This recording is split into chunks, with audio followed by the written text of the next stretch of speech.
currently speaking to members of his administration at the White House.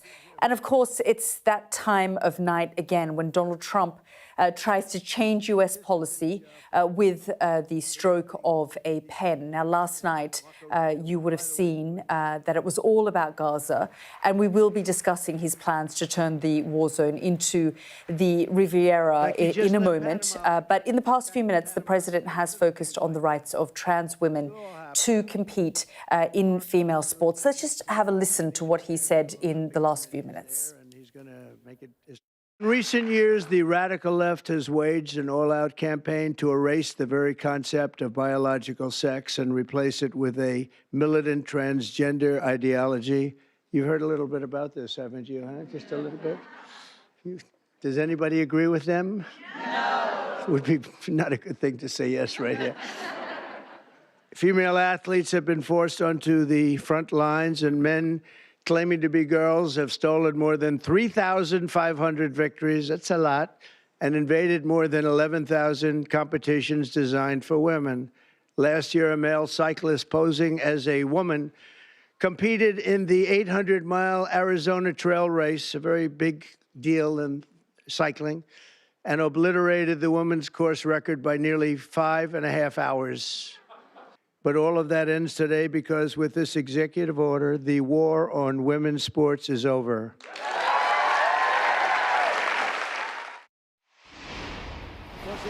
And you were listening there to President Donald Trump, who signed an executive order that aims to ban transgender athletes from competing on girls' and women's sports teams by denying federal funds for schools that allow it. So that was that executive order that he announced in the last few minutes. Let's just have another listen in to what he's saying now. Which is going to be fantastic. And we have, as you know, very importantly, 250 years coming. That's a big one next year, so that's a very big one. But in Los Angeles in 2028, my administration will not stand by and watch men beat and batter female athletes, and we're just not going to let it happen, and it's going to end, and it's ending right now, and nobody's going to be able to do a damn thing about it because when I speak, we speak with authority.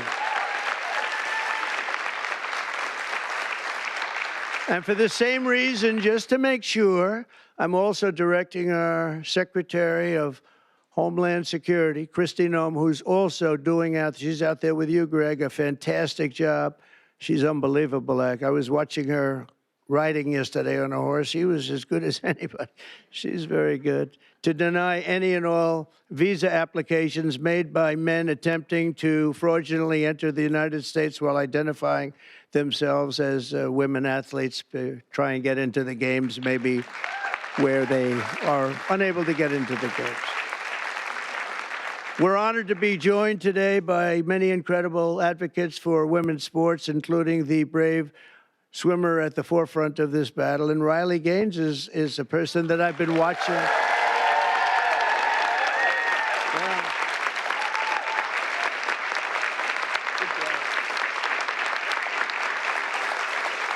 She fought hard.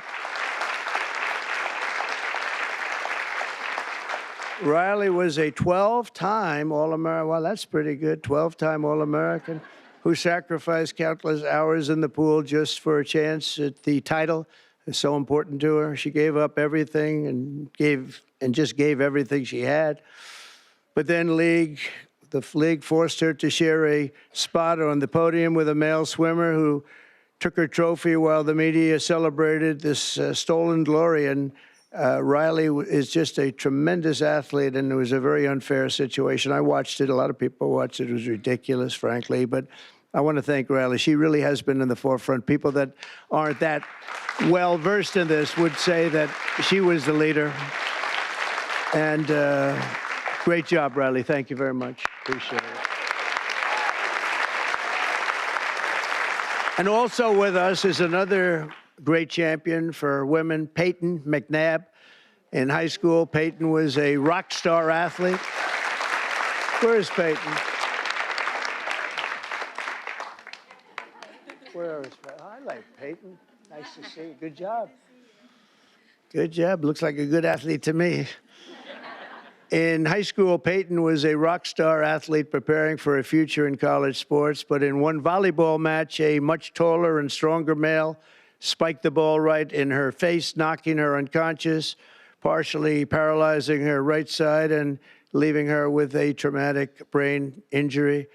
And Peyton said it was 100% avoidable if only my rights as a female athlete had been more important than a man's feelings. And we can't let it happen, and it's not going to happen.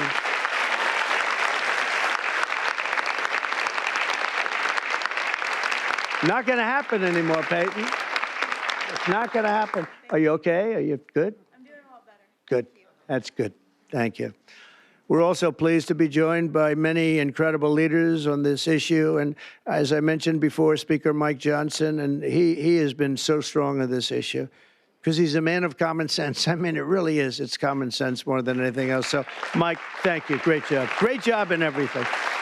He's got the easiest job of any politician in history. He's got the nicest, like 200 and almost 20. It sort of varies between, depends on how many people I take from my administration. It goes up and down a little bit, but I promised I won't take any more. I just wanted to see how good he was. I was testing you. And we have some great people, but he's filling them up rapidly. He had some big wins the other day, very big wins the other day. But you've done a fantastic job. Thank you very much, Mike. We appreciate it. We all appreciate it. And also the there to President Donald Trump, and he's signed an executive order that prevents transgender women from competing in women's sports. The measure, according to the White House, is called the No Men in Women's Sports Executive Order. Let's bring in our international correspondent, Diana Magnay, who joins me now from Washington. And Diana, we're just listening there. I mean, there's been a dizzying number of executive orders signed over the course of the last few weeks since Donald Trump was inaugurated and became president of the United States.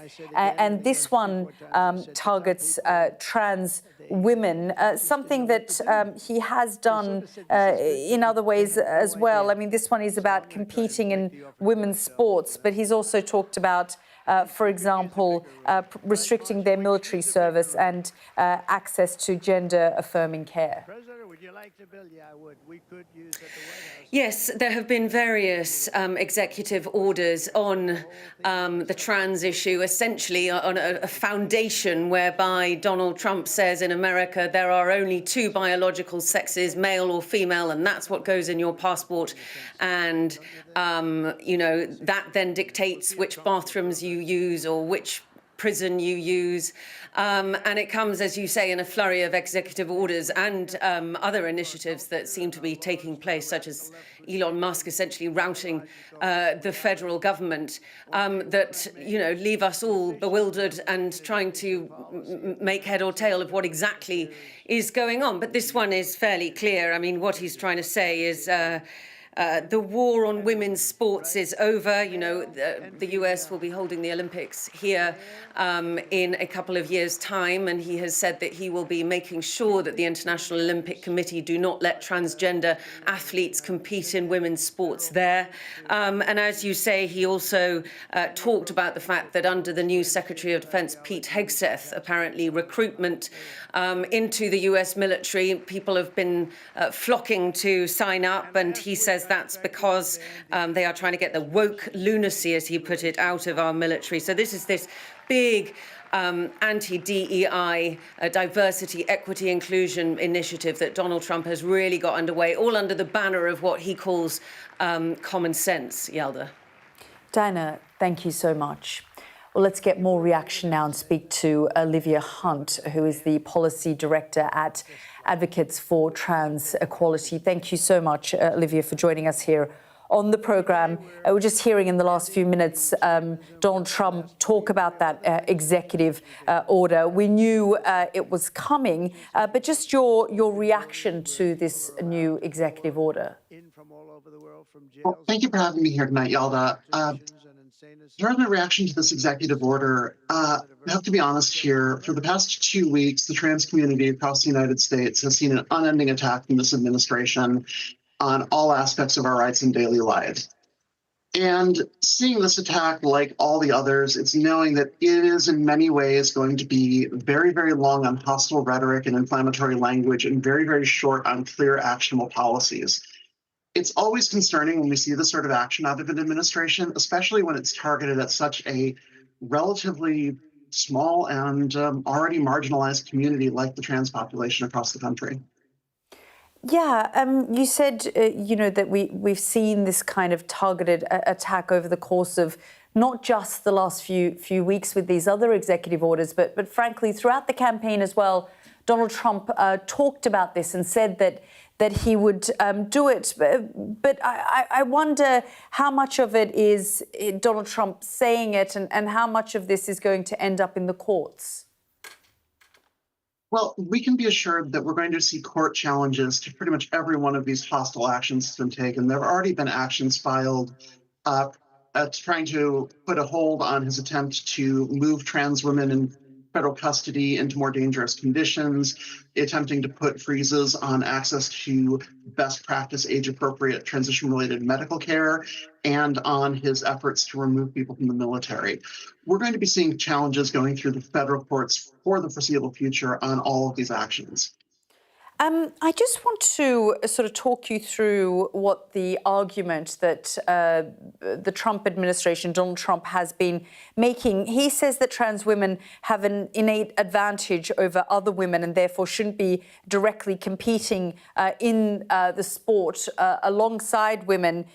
This evening, in the last few minutes, he said that we're not going to allow for female athletes to continue to be beaten and battered. I'm just going to, Olivia, interrupt us there because Donald Trump, I'm being told, is about to sign this executive order. It's happening live right now. So we're just going to listen in and watch him do that.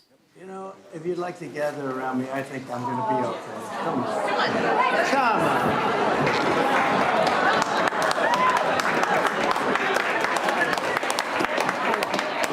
Secret Service is worried about them. If we have to worry about them, we have big problems. Okay, do you want to do this? Watch what I do, and then I'm going to give you some pens, okay? Are you ready? What a nice picture this is, huh, Governor? You ready? We'll do a good job. Wait, let me press that. I want to make this a really good signature because this is a big one, right?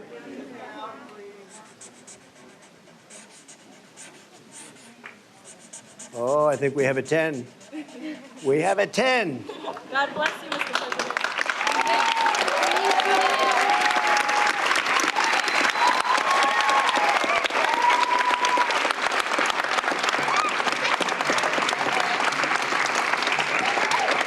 Pretty good, huh? I see that. Okay? Good. Now you're going to go out and win those events, right? Nice to see you all. Nice to see you. Great going, everybody. Nice to see you. Thank you, kids. Here, take a pen. Thank you. I'll give some of these out, okay? Take a pen, take a pen. Thank you so much. Where's Riley?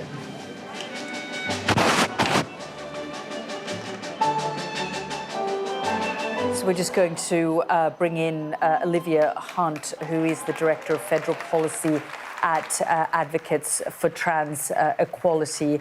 Olivia, this executive order, according to the White House, is apparently called No Men in Women's Sports Executive Order. I mean, it is a sight that we have come to sort of witness over the course of the last few weeks. Donald Trump signing these executive orders very publicly, and he's done this surrounded by young girls and female athletes. Again, just your reaction to what we're seeing here and the impact that this is going to have. So one of the things that people need to keep in mind when we're talking about the issue of sports, people always picture Olympic athletes, professional athletes, things like that. But policies like this tend not to be limited to just elite athletics. We're usually talking about programs that go all the way down into elementary school at times. And children participate in sports for a variety of reasons. It's not just about proving that you're the fastest, proving that you're the strongest. And it's not always about, which team wins. A lot of it is about teamwork, sportsmanship, learning leadership skills, developing healthy habits that'll stick with somebody throughout their life. These are things that are the real tangible benefits that we see, which are why we promote sports programs in our schools. And when we're taking a group of children and saying, hey, you do not belong as part of this world, we are cutting you out of the athletics world, we're basically taking those children and saying to them, we don't think it's vital that you learn the same sets of skills that your peers get to develop. We don't think that it's responsible for you to play with your friends. We are setting you aside, we're putting you apart, and we're saying that you're different, and it is okay for you to be set aside. It is okay for you to be treated differently and to be bullied by your peers and by adults around you. And that's a rhetorical point that really anybody should be ashamed of making. Children should be protected. Children should be allowed to follow their interests, follow the sports that they want to, participate in, and not have to worry that public officials are going to treat their existence as, a cheap grab for applause. Olivia, thank you very much for joining us here on the programme. And you're just watching Donald Trump there signing that executive order. You can see those images there of him in the White House with those athletes surrounded by the young women and girls as he signed that executive order. Well, let's turn now to Donald Trump's other big announcement in the past 24 hours, a brazen proposal to move 2 million Palestinians out of Gaza and to redevelop the land as US territory. Now, of course, we know the US president is a real estate man at heart. For him, foreign policy is partly about expansion and aggression. But we also know from his first term in office that he prefers to adopt the so-called madman theory, behaving like he's capable of just about anything, saying crazy things, the more outlandish, the better, to force leaders to take action. He's 3 weeks into Trump 2.0, and we're starting to get used to this daily circus. And obviously, the regional reaction to his comments have been strong. But hidden behind the rhetoric, slipped out in Truth Social post overnight, was evidence of a more tempered approach to Iran, a signal that he's willing to talk about a new nuclear agreement. His plan to clear out Gaza has been described as illegal, unworkable, and tantamount to ethnic cleansing.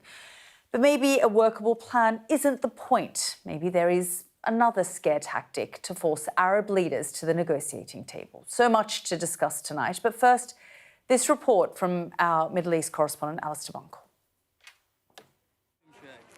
Donald Trump described Gaza as a demolition site, as hell. Well, this is what it looks like today, after 15 and a half months of war. But for Gazans, it is home, however hellish, and they want to rebuild here, not be forced to move elsewhere. This is our country. If they want 2 states, fine. If not, we remain here. Where else would we go? We won't go anywhere. This is our land, the land of our ancestors. They are the ones who came from the other side of the world, bringing killing, destruction and displacement. We reject Trump's decisions and those of his aides and supporters who push for displacement. Why should we be forced into displacement? We remain here, even if it means living on the rubble of our homes. Better that than living in humiliation elsewhere. Benjamin Netanyahu sat by Donald Trump last night, barely able to contain his own surprise, and with a hint of a smile. Gaza is not a place for people to be living. And the only reason they want to go back, and I believe this strongly, is because they have no alternative. What's the alternative? Go where? There's no other alternative. If they had an alternative, they'd much rather not go back to Gaza and live in a beautiful alternative that's safe. Trump's proposal has stunned the Middle East, and the Palestinian representative to the UK was defiant. It took Israel that ethnic cleansing in 1948, the military occupation of 1967, the colonization and the theft of land, and the system of oppression and apartheid, and all the way to the genocide in Gaza. Yet the people of Gaza and the people of Palestine, our people, did not leave their homes. Netanyahu is still in Washington for a few more days. Back home, he has been under pressure from the extreme right to resume the war in Gaza. The US president's proposal has come at a perfect moment for him. It is a political lifeline for the Israeli Prime Minister. I think that it is crucial today to consider and examine ideas that are out of the box. After all, Gaza is a failed experiment. It certainly failed under Hamas rule. Anyone with their eyes open understands that Gaza in its current state has no future. The forced removal of Palestinians from Gaza would be ethnic cleansing. Trump has given no detail how it would work, and it has no backing from Western allies. And with negotiations just starting to extend the Gaza ceasefire, it is a very risky and possibly dangerous move. Alistair Bunkle, Sky News, in Jerusalem. Well, Donald Trump's plan for Gaza has sparked fears of mass displacement on a scale not seen since the establishment of the State of Israel in 1948. Around 700,000 Palestinians either fled or were forced from their homes in what they call the Nakba, Arabic for catastrophe. Today, millions are living as refugees across the Middle East, as our international affairs editor Dominic Waghorn now explains. Palestinians have been moved and moved again in the hundreds of thousands since the creation of the State of Israel. In the War of Israeli Independence in 1948, fought over what had been mandatory Palestine, 750,000 Palestinians fled or were expelled from their homes and villages on land that is now part of the State of Israel. And in turn, hundreds of thousands of Jews were expelled from Arab countries across the region. Palestinians call it the Nakba, or catastrophe. Between half and three-quarters of them are thought to have been displaced.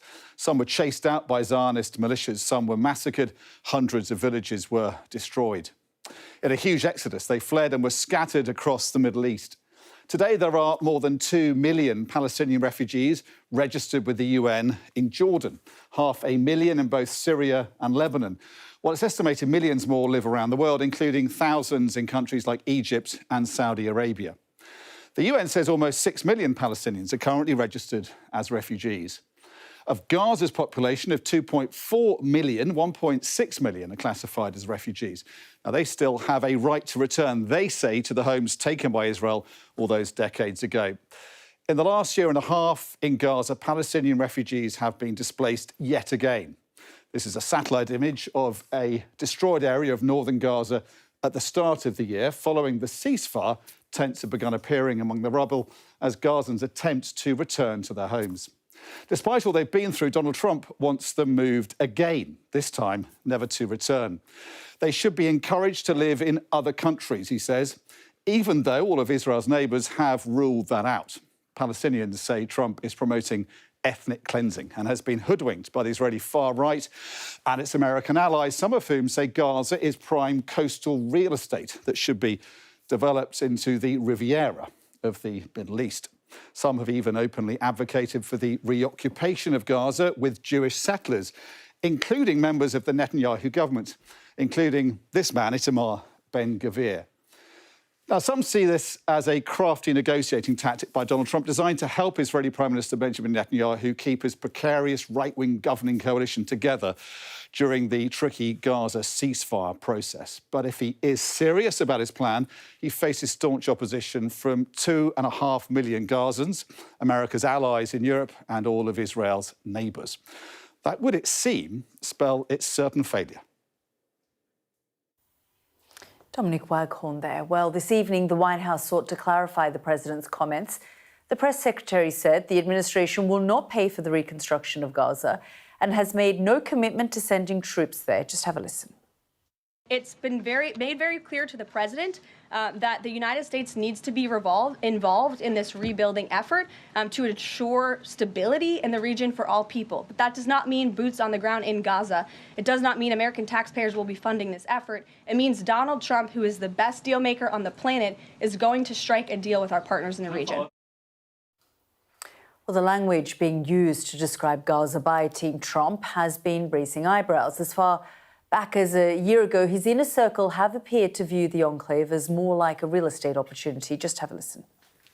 Gaza's waterfront property, it could be very valuable to, if people would focus on kind of building up livelihoods. You think about all the money that's gone into this tunnel network and into all the munitions. If that would have gone into education or innovation, what could have been done? It's got to be rebuilt in a different way. Do you plan to help rebuilding Gaza? I might. Gaza is interesting. It's a phenomenal location. On the sea, best weather. Everything's good. It's like some beautiful things could be done with it. As to where people will go, that's a big issue, and we have to solve that. And that's what we're here to do, and that's what the president has tasked us with. And we're looking to a number of our allies, partners in the region. We have to collectively solve this problem. Well, that was Donald Trump's son-in-law there, Jared Kushner, Donald Trump himself, Mike Waltz, who's now the National Security Advisor, and Steve Witkoff, the Middle East envoy, speaking there. Well, human rights organisation Amnesty International has described Donald Trump's plan for Gaza both appalling and unlawful. Well, joining me now is Agnes Callamard, the Secretary-General of Amnesty International. Thank you very much for joining us here on the programme. There's been so much reaction from the region, but also from allies, Western allies, to what Donald Trump has said in the last 24 hours, many describing it as absurd. Just give us a sense of Amnesty International and your position. Well, the position of Amnesty International is that this latest proposal from Donald Trump is absurd, is ignorant, it's cruel, and it's unlawful. I think we have already heard about the fact that it will amount to ethnic cleansing, which is a war crime. If it is seen to be part of an organized plan, it will constitute a crime against humanity.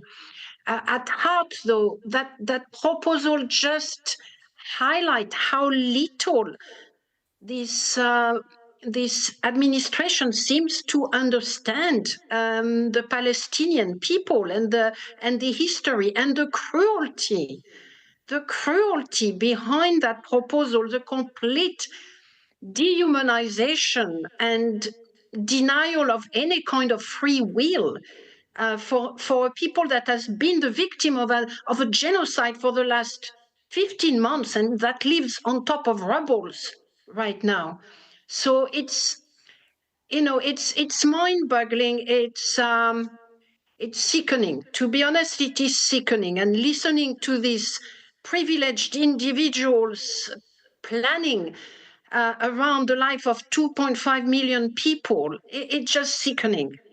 Agnes, there are a lot of people who are trying to analyse and understand what Donald Trump is doing here. And there are some who are saying, actually, they're just words at the moment. But are these words still dangerous, the fact that he is using them? Because there are a number of former prime ministers of Israel who say, look, this is not going to fly. There are those on the far right in Israel who are perhaps celebrating. But in general, this is probably alarming for many Israelis as well, because this could put the whole region in an incredibly dangerous situation. Of course, it could be a tactic to allow Netanyahu to pursue the ceasefire phase 2, which, by the way, they should already have a delegation in Qatar. And I've literally just come back from Qatar, and the delegation was not there yet.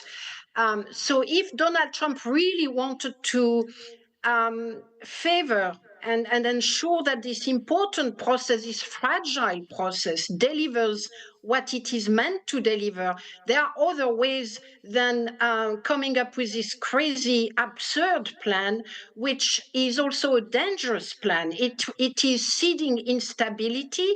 It is a war crime. It is unlawful. It is being proposed right by the side of someone who is being charged by the International Criminal Court for crimes against humanity. So it seems to legitimate what this person has been doing for the last 15 months as the head of Israel. So there is nothing positive about this proposal. However you want to spin it, I cannot see how it is going to help the region, how it's going to help the two people that have to live there, Palestinian and Israelis, and how it's going to help the ceasefire process and phase two, which is extremely difficult, very fragile, and we need to begin that phase now. Yes, indeed, as you say, an incredibly fragile ceasefire that needs to be held together. Agnes, thank you very much for joining us here on the programme. Thank you very much. Well, as you'd expect, Israel's Prime Minister, Benjamin Netanyahu, gave Donald Trump his full backing over those controversial proposals for Gaza. But leaders across the Middle East have rejected the idea wholeheartedly. Just want to give you a flavour of what people have been saying. Saudi Arabia's foreign ministry has said that the kingdom won't establish diplomatic relations with Israel without the establishment of an independent Palestinian state. King Abdullah of Jordan rejected any attempts to annex land and displace the Palestinians.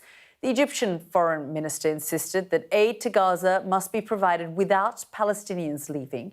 And Oman's foreign minister went further, saying that any attempt at a forced resettlement would be, to quote, a very serious crime, he said. Well, joining me now is Prem Kumar, a former White House director for the Middle East. Mr. Kumar, thank you very much for joining us here on the programme. I was just speaking to the director of Amnesty International, and she said, no matter how you spin this, this is dangerous, regardless of whether this is an actual strategy, the US position, or if it's just words coming out of Donald Trump's mouth. I think that's right. I think it is quite dangerous. And frankly, I agree that it doesn't really make much sense what President Trump said yesterday. But I think this is a case of taking him seriously, not literally. I don't think there's really any chance that the US will take ownership of Gaza and evict the more than 2 million Palestinians who live there. But is this potentially cover for Israel to do some of those things, to transfer some of the population, to rebuild Jewish settlements in Gaza? Possibly. And if the world rejects Trump's generous plan, as he would probably describe it, then that might give him the opportunity to wash his hands of this problem and allow the Israelis to do what they seek. Well, members of his administration, including his press secretary, his national security advisor, have come out today, not backtracking, but trying to correct what the president said and said that, that he'd never talked about it being permanent, even though that's what he said at the press conference, that it would be temporary because Gaza is not somewhere that people can live at the moment. And that also it is an almost out-of-the-box initiative because he's saying, well, people should be thinking in a more creative, less conventional way about what to do with this problem that continues to exist in the Middle East. Well, it certainly is out of the box, but not all things that are out of the box are good. And I think this falls into that category. They clearly are trying to walk it back, but that's part of the history of what Trump often says. He says outlandish, provocative things. And then his advisors try to reshape the message. The point is that he is willing to break a lot of rules, laws, traditional policy when it comes to the Middle East. And that provides cover to do things that no U.S. administration has contemplated before. And frankly, I think in this case, few in Israel had even contemplated, but now he's given them license to do what they might not otherwise have been able to.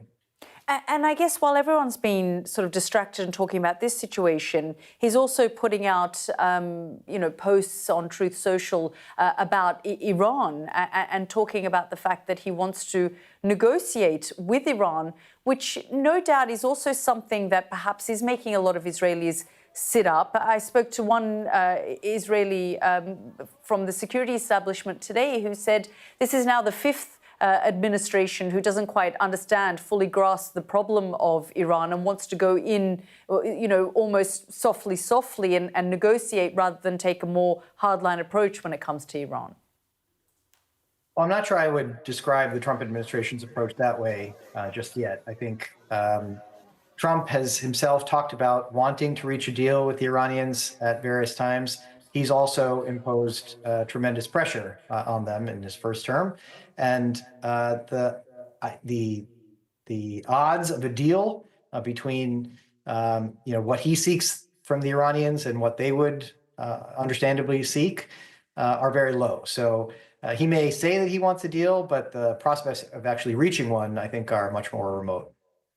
And the other thing, I guess, I mean, we've seen all the reaction from regional leaders, and including Saudi Arabia. I mean, this is the idea of normalization is something that Donald Trump really wants to be able to achieve. It's something that he championed in his the first time he was president between 2017 and 2021, and this time round, he really wants to achieve this normalization with Saudi Arabia. But Saudi Arabia has also made it clear that unless there is a two-state solution to the Palestinian problem, they're not going to negotiate on any level. Right, and that's the most head-scratching part of this announcement, that Trump really does want an Israel-Saudi deal, and his comments yesterday seem to have made that more difficult. But then again, we should think back to his first term, when the Israelis were contemplating annexing the West Bank, and the Abraham Accords came together in part because they agreed not to annex the West Bank. So not doing something that the world finds unacceptable is also a source of leverage. And Trump has just put forward a plan that most of the world rejects. If he or the Israelis don't actually try to transfer Palestinians out of the Gaza Strip, maybe that's something that he could offer the Saudis as a better scenario than if they were to go ahead. It's hard to put yourself in his mind, but he seems to think that he can create leverage by saying things that much of the world finds ridiculous and outrageous. Yeah, absolutely. Thank you. We're really grateful that you've joined us on the program, Prem. Thank you. Well, as you know, Richard Engel and I do a weekly podcast, and I've been chatting to Richard on the World Podcast about this Trumpian approach to foreign policy and how it first started. Richard grew up in New York and shared this story about the Trump he knew long before the rest of the world did. Have a look. It's a very New York world. Trump is from New York. I'm a New York City guy. I grew up in the city. Trump Tower was 20-minute walk, 15-minute walk from my house. It was also a city with a big mob presence.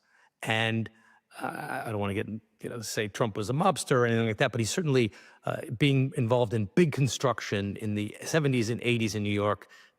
He rubbed shoulders with a lot of people in the mob, and he's talked about this. This is not a secret. He kind of liked the way they did business. If you didn't take an advantage, you were a sucker.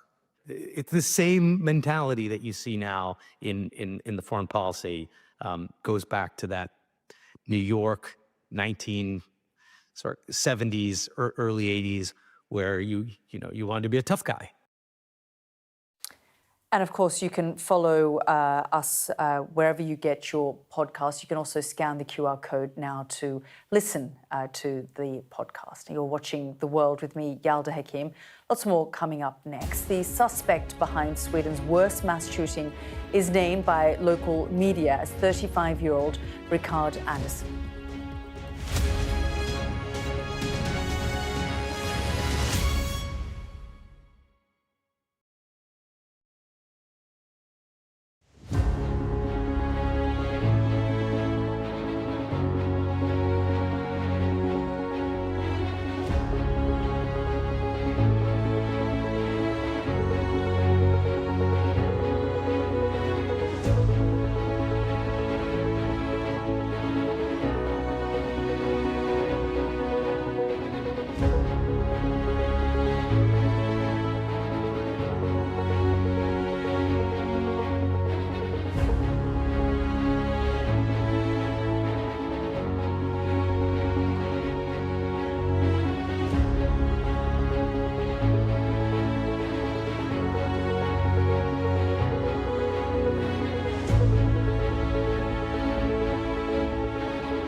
are police being forced or pushing young men and women to the ground as they make almost 100 arrests. Will the cold affect your voters? Well, we have a lot of tremendous support. Free wherever you get your news. The people here know that worse storms may well be on their way. I'm Martha Kellner and I'm Sky's US correspondent based here in Los Angeles.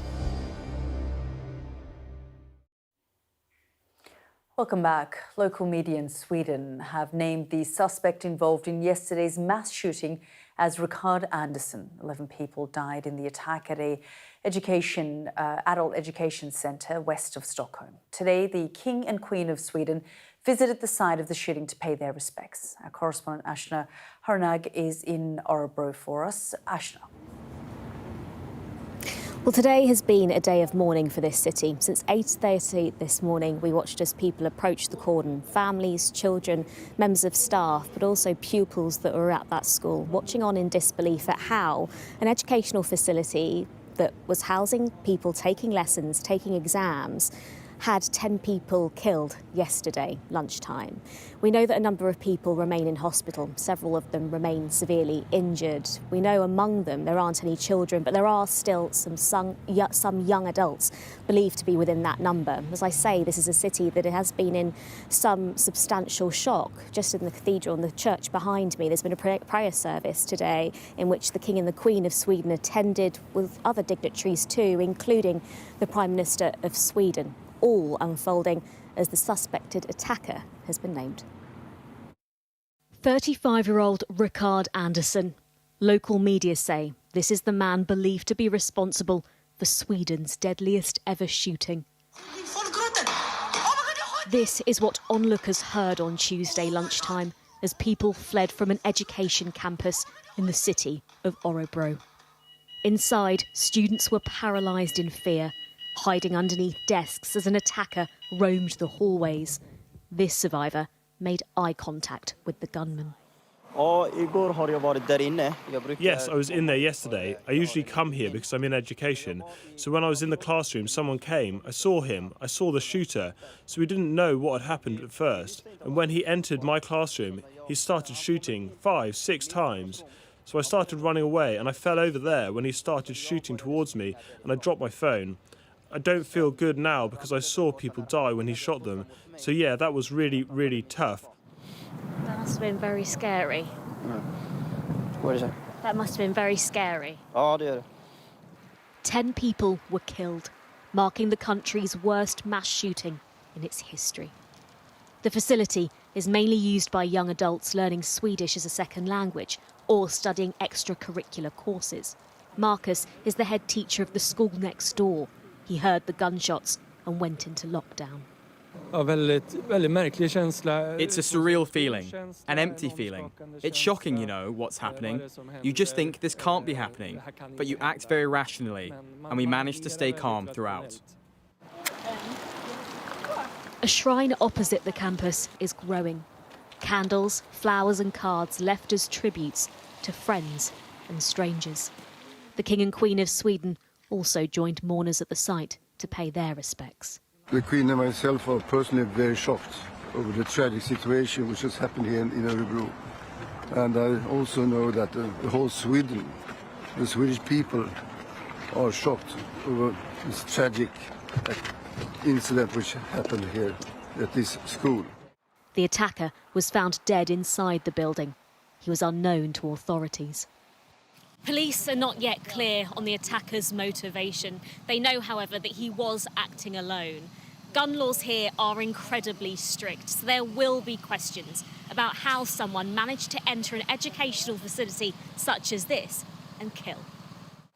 The people in this city and the wider country are questioning just that, desperate for answers on how a place of safety became one of terror in a matter of minutes. Well, there's been much in the local media today about 35-year-old Ricard Anderson, who, as I mentioned in that piece, was found dead at the scene yesterday. There are reports that he had been wearing green clothing during this incident yesterday and that he was found with a hunting weapon for which he had a licence for. We also understand a little bit more about his background from local reporting, that he was a deeply troubled individual, that he had military ambitions but ultimately failed in doing so, and he hadn't worked since 2014. You know, Sweden is one of these places where gun crime is incredibly pervasive. Up until last year, or as of last year, they had the most shootings here in Sweden of any EU nation. So how this individual, this attacker, came to possess a weapon such as this and do what they did will be something that will be unpicked over the coming weeks. Ashna, thank you so much for bringing us up to date there. Next on the programme, I'll be joined by the director and producer of the Oscar-nominated short film, Anuja. The film tells the story of gifted 9-year-old Anuja, who works in a New Delhi garment shop before getting a life-changing opportunity to attend school. Just have a look.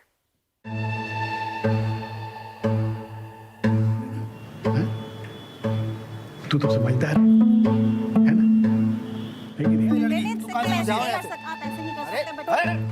Security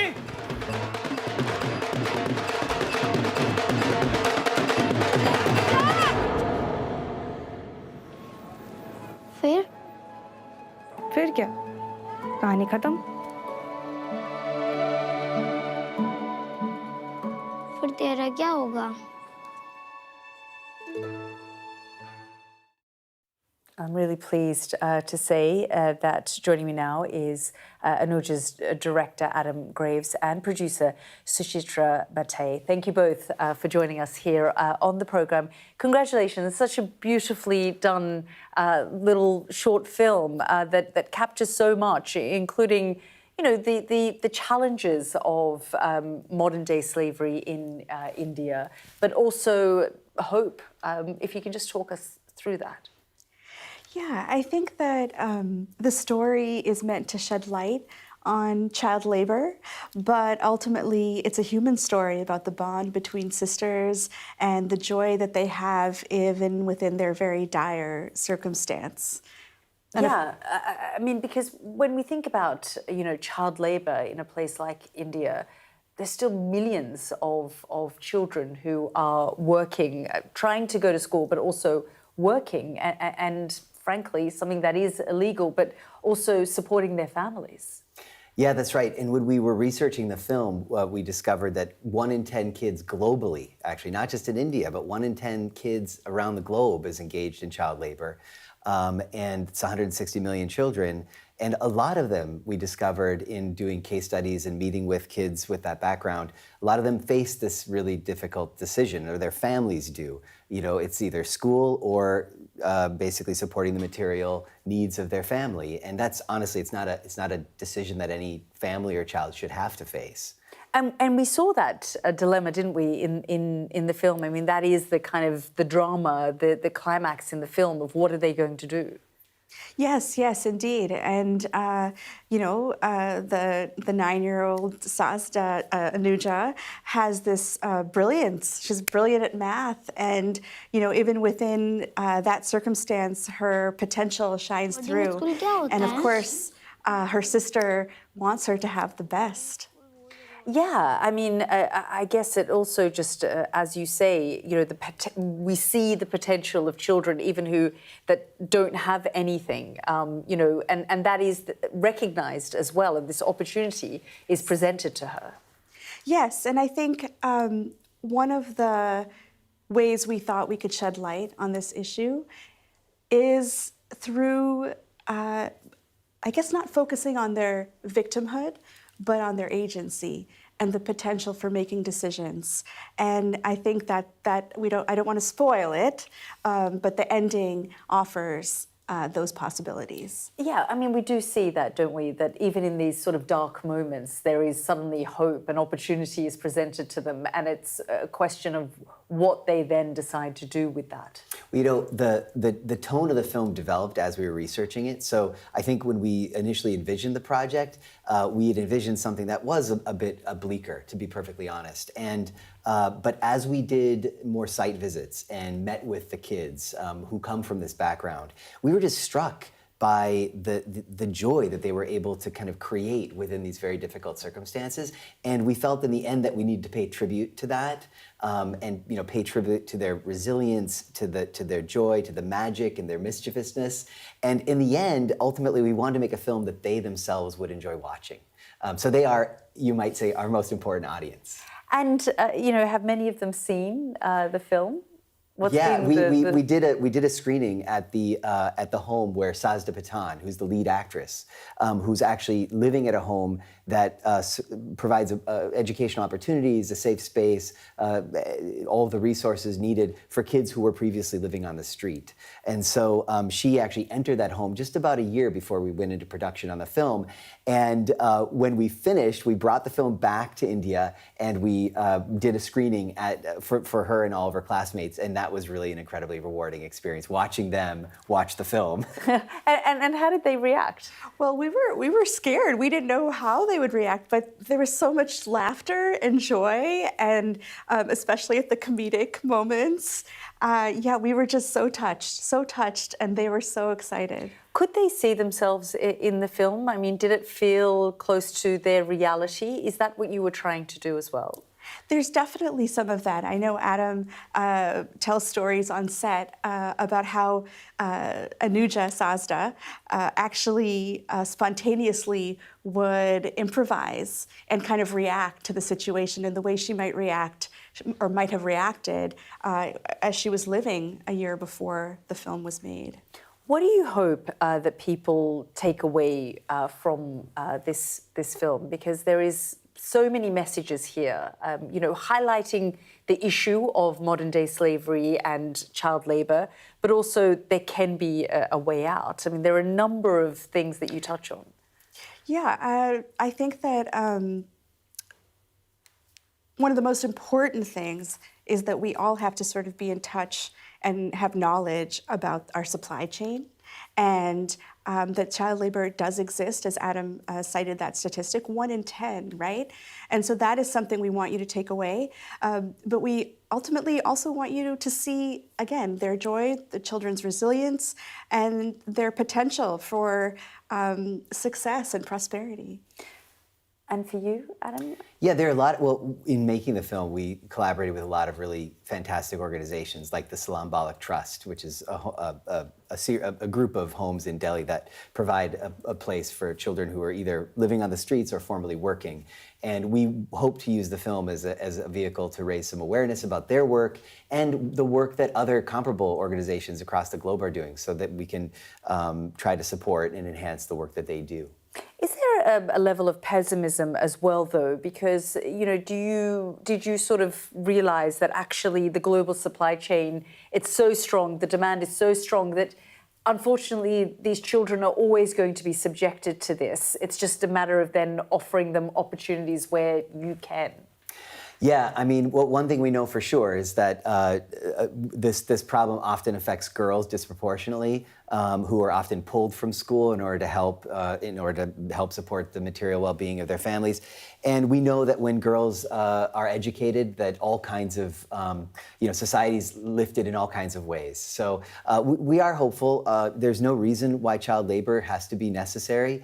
It is a big problem, and quite frankly, that problem can't be solved until we start thinking more about it. So just raising consciousness about the problem, and we think that film is, quite frankly, an important vehicle for doing that. It's, to have the privilege to make a film and to use it as a vehicle to kind of shed light is something we hope to do. Issue. Yeah. Well, thank you both for joining us on the programme. Thank you so much for having me. Thank you so much. Thank you.